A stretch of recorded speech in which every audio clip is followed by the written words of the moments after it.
सतपाल जी, आज का जो कैंडल मार्च है किस लिए करने की नौबत आ गई? देखिए, जिस तरह से पिछले 1 साल से किसानों के साथ केंद्र सरकार अनसुनी कर रही है, उनकी बात को तानाशाही कर रही है।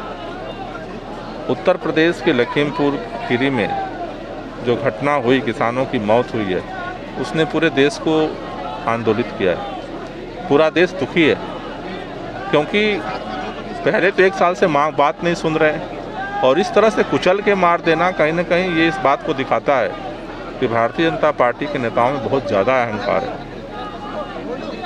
पूरा देश दुखी है। अगुवाई कर रहे हैं संयुक्त किसान मोर्चा, उसके बीच और सरकार के बीच एक समझौता हुआ है कि पर परिवार को 45 लाख रुपए और एक व्यक्ति को नौकरी। कहाँ तक सही मानती इसका? देखिए, सबसे पहली बात तो है कि जो हमलावर है उनकी गिरफ्तारी की बात है और गिरफ्तारी अभी तक नहीं हुई है। तो सबसे पहली चीज़ तो कि उनकी गिरफ्तारी हो और उनके खिलाफ कार्रवाई हो। आंदोलन की अगुवाई करने वाले संयुक्त किसान मोर्चा ने वो मांगे मान के और वहाँ से इस प्रोग्राम को पोस्टपोन कर दिया गया है, पीछे हट गए। नहीं, गिरफ्तारी की सभी लोग मांग कर रहे हैं।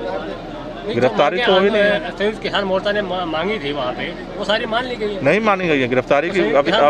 अभी किसी की गिरफ्तारी नहीं हुई है। लखीमपुर खीरी से संयुक्त किसान मोर्चा वापिस हट गया। अभी किसी की गिरफ्तारी नहीं हुई है। अभी संयुक्त किसान मोर्चा सिंघू बॉर्डर पे प्रोटेस्ट कर रहा है। पूरे देश में प्रोटेस्ट हो रहा है। तो चडूनी जी, राकेश टिकैती जो लखीमपुर खीरी गए थे तो वापस आ गए ना? नहीं, जो लोग भी हैं सारे लोग कह रहे हैं गिरफ्तारी के लिए उन्होंने समय दिया। गिरफ्तारी की हम भी बात कर रहे हैं, गिरफ्तार करें उनको। आखिर कब तक चलेगा ये माहौल जिस प्रकार से यूपी में? जब तक गिरफ्तारी नहीं, जब तक गिरफ्तारी गोरखपुर का देख लो, मनीष गुप्ता का मामला। नहीं, देखिए किसानों के ऊपर किसानों देखो, किसानों के तो चुनाव में सरकार जनता जवाब देगी, लेकिन अभी जो मांग है किसानों के जो ऊपर हमला हुआ वो गिरफ्तारी की जाए।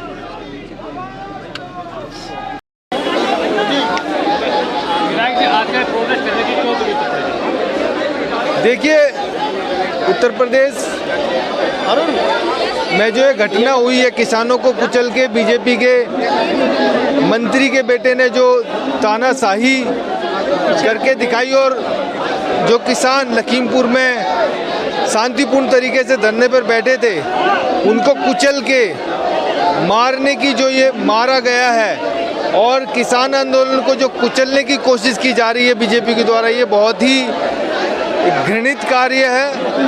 और देश के अंदर आज ना तो मजदूर सुरक्षित है, ना दलित सुरक्षित है, ना किसान सुरक्षित है। बीजेपी आप देखें पूरे देश में जहाँ जहाँ भी अगर कोई भी व्यक्ति गरीब मजदूर या किसान अपनी आवाज़ उठाता है तो ये उनको कुचलने का काम करते हैं, उनको मारने का काम करते हैं। और इस देश का अन्नदाता जो हमें अन्न देता है उसको कुचलने के, उसके बेटे को कुचलने की जो साजिश चल रही है, तो इसी के विरोध में हम आज प्रदर्शन कर रहे हैं।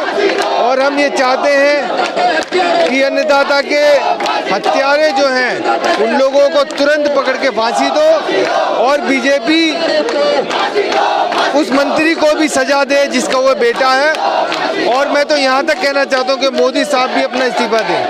अगर इस मुद्दे के ऊपर संयुक्त किसान मोर्चा और सरकार में समझौता हो चुका दिन में, तो अब आप लोग इसमें आग में घी डालने का काम क्यों कर रहे हैं? देखिए, आप पत्रकार हैं, आप मुझे बड़ा दुख है कि आप इस तरीके की बातें कर रहे हैं। नहीं, जब किसान मोर्चा किसानों का समझौता हो चुका है। कौन कह रहा है समझौता हो चुका है? आप झूठ बोल रहे हो, आप झूठे बोल। क्या समझौता हुआ है? क्या समझौता हुआ है? क्या समझौता हुआ है? आपको पता है समझौता क्या हुआ है? आप पत्रकार हो या बेकार हो? एक सरकारी नौकरी का वादा पूरा हो गया। ये समझौता है। आपके घर में से किसी की मौत हो जाए, आपके भाई को, सुनो मेरी बात, आपके भाई को मार दिया जाए और कहें कि हमने समझौता कर लिया, आप कर लोगे समझौता? ये गवर्नमेंट कह रही है कि हम उनको नौकरी देंगे, हम उनको पैसे देंगे, ये समझौता नहीं है, ये किसान आंदोलन को कुचलने की साजिश है। तो ऐसी चीज को समझौता ना करें। आंदोलन की अगुवाई कर रहा है संयुक्त किसान मोर्चा, वो इस समझौते में पीछे हट गया है।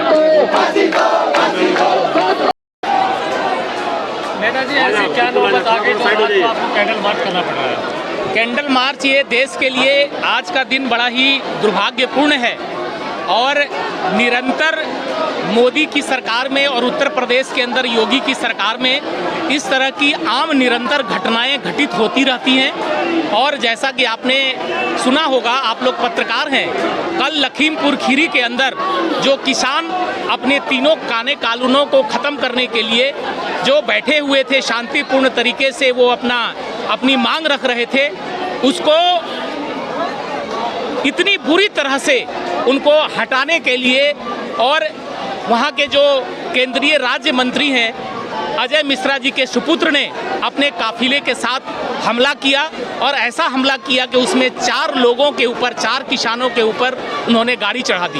ये देश के लिए बहुत ही दुर्भाग्यपूर्ण है कि जो अन्नदाता हमारी आपकी नेताओं की, अभिनेताओं की, हर एक लोगों की पेट पालन का काम करते हैं, भोजन की व्यवस्था सुनिश्चित करते हैं, ऐसे लोगों के लिए भाजपा के जो ये नेता हैं ये इस तरह से गंदी हरकत और घिनौनी हरकत करते हैं जो बहुत ही देश के लिए दुर्भाग्यपूर्ण है। संयुक्त किसान मोर्चा और सरकार के बीच समझौता हो गया है जी। आज दिन में ही मुद्दे को लेकर आप लोग अब रात को आग से घेर डालने का काम क्यों कर रहे हैं? देखिए, ये समझौता हो गया है, लेकिन जो इनकी मानसिकता है, ये इनकी मानसिकता ठीक होने वाले नहीं है। सरकारी कोष से सरकारी कोष से पैसे निकाल करके, आम आदमी के पैसे को सरकारी कोष से पैसे निकाल करके दे देना और मंत्रियों की भाजपा सरकार के अंदर अपनी दबंगई को दिखाना, ये साबित करता है कि ये जनहित की सरकार नहीं है। ये आम आदमी के, किसानों के,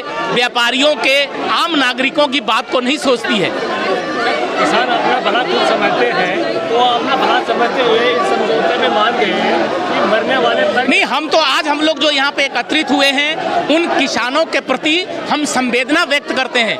आप किसी के जिंदगी को पैसे से नहीं तौल सकते। अगर किसी ने 40 लाख दे दिया, किसी ने 50 लाख दे दिया, लेकिन जो उनकी जिंदगी है वो अनमोल जिंदगी है। तो आज नहीं, किसान अभी देखिए, अभी तो हम लोग जब तक संघर्ष करेंगे, आज जो मोदी की सरकार है ये केवल वादे की सरकार रह गई है। उस वादे को पूरे करने का काम नहीं होता। जब तक किसान को जो वादे किए गए हैं, अगर उत्तर प्रदेश की सरकार, मोदी की सरकार जब तक उनके परिवार वालों को, परिवारजनों को नौकरी नहीं दे देती, जब तक जो इन्होंने अमाउंट इन्होंने फैसला किया है वो नहीं दे देती, तब तक ये आम आदमी पार्टी संघर्षशील रहेगी और आम आदमी पार्टी किसानों के साथ रहेगी उन मुद्दों पे, जिन मुद्दों पे उन्होंने आज स्वीकारा है।